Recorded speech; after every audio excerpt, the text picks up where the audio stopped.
আমার জীবনে আমি অনেক ঝড় তুফান দেখছি, কিন্তু এরকম ঝড় তুফান কখনোই দেখি না। দেখেন মেয়েটাকে পড়ে গেছে, আর একজন টেনে নিয়ে আসছে, দেখেন তার হাতে কতগুলো বেলুন একসাথে নিয়ে যায়। তাহলে বুঝেন হাওয়ার স্পিরিট এবং গতি কতটা স্পিরিট। দেখেন এখানে প্রত্যেকটা জিনিসকে উল্টে পাল্টে দিতেছে।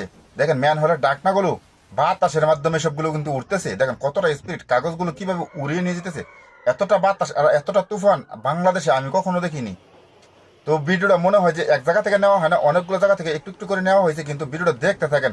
দেখেন মেয়েটা রুমে আসতে চায় কিন্তু সে আসতে পারে না, তাকে হাওয়ায় অন্যদিকে নিয়ে যেতেছে। তাকে ধরে আরেকজন নিয়ে আসছে। সাইনবোর্ডটা দেখেন কতটা স্পিরিট করতেছে, গাছগুলো ভেঙে চুরে চুরমার করে দিতেছে। আল্লাহ চাইলে পৃথিবীটা মিনিটেই ধ্বংস করে দিতে পারেন। শুধু এই ভিডিওটা দেখলে বোঝা যায় যে আল্লাহ পাক চাইলে মিনিটেই ধ্বংস করা কোনোই ব্যাপার না। কিন্তু আমরা আল্লাহর কাজগুলো করি না। অবশ্যই এই তুফানগুলো যখন হয় আল্লাহ যেন সবাইকে হেফাজত করেন, সেই দোয়াই করি। আল্লাহ যেন সবাইকে হেফাজত করেন। দেখেন কতটা স্পিরিট, গাছগুলো ভেঙে চুরমার করে দিতেছে।